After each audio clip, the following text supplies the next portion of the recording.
కబోర్డ్లో పెట్టుకో. బెడ్రూమ్లో ఉంది కదా కబోర్డ్, అక్కడ పెట్టుకో.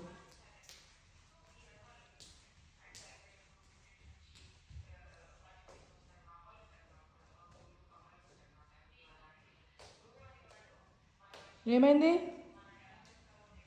ఏమైందమ్మా? ఏమైంది? కబోర్డ్లో పెట్టు. ఏమైంది? కబోర్డ్లో పెట్టు. అప్పెందుకు? ఓపెన్ చేయాలా కబోర్డు? సరే, పద పద పద.